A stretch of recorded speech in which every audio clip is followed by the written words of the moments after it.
Now, for as long as I've had the car, which has basically been since I've been a teenager, I've always used Armor All, like an interior protectant cleaner to clean it, and then I follow it with an Armor All protectant and I wipe that down. In recent years, I've done the same thing with the Meguiar's products. These are not sponsored in any way by Meguiar's or by Armor All. It's just what I've used, and this is the original dashboard, so you can see the condition it's in after 37 years, 38 years now. So it's worked, but you know, there's still signs of cracking. You'll see here, I'll show some close-ups, but we're just trying to maintain it as best we can.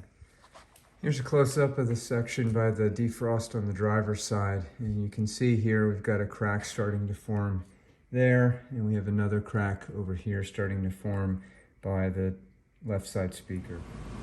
So before I use the Armor All, I just wanted to see if I could remove the stains, this dark staining here. And so I used some Palmolive, not sponsored, just a little light dish soap on a scrub brush. And I worked it in like this, you know, just to try to see if that staining was superficial and could come out.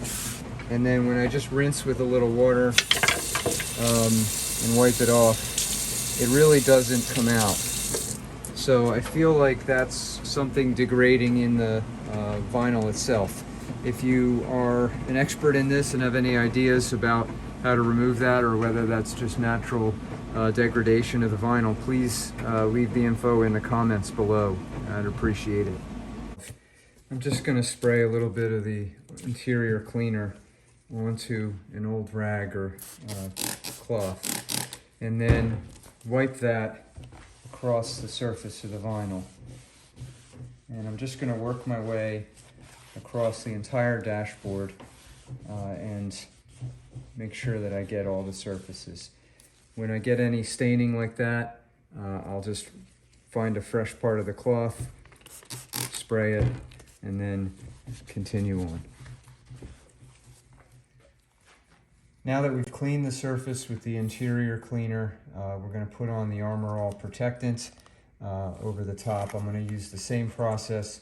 I'll spray it onto a clean cloth, and then I'll wipe that into the surface, and I'll let that penetrate, and then I'll come back with the dry side of the cloth and just kind of wipe it off like that so there's no excess.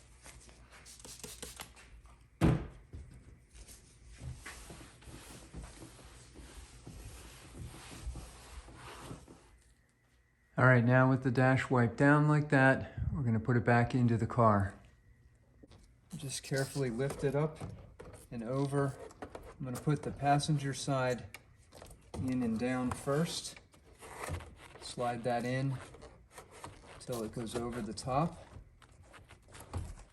And then do the same thing on the driver's side. You'll feel it sit right on top of that notch. And push that in place. Now, you're going to have two screws here on the left for the defrost panel and two screws on the right for that defrost panel. We'll put those in now. Grab them with a pair of tweezers to line them up over the hole so you don't accidentally drop them. You're also going to have one Phillips head screw for the side on the passenger side, one Phillips head screw for the driver's side. Just make sure that hits that clip underneath. Okay, inside the car, underneath the dash, you're going to have 6 Phillips screws. One here, third one here. You'll have 4 and 5 here in the middle above the clock. Then you're going to skip this area where your instrument cluster will go, and you'll have your 6th screw up over here. So we'll put those in now. Okay, now with all these screws in, we'll go back and we'll tighten them down. For this screw, just be careful to also make sure that you catch the tab that comes through. There's a metal tab behind here that holds the clock in place so it doesn't move or rattle. Once all your screws are tightened, I think the last thing you can do is just gently bend in and clip in your speaker grill covers, like so. Same thing on the passenger side.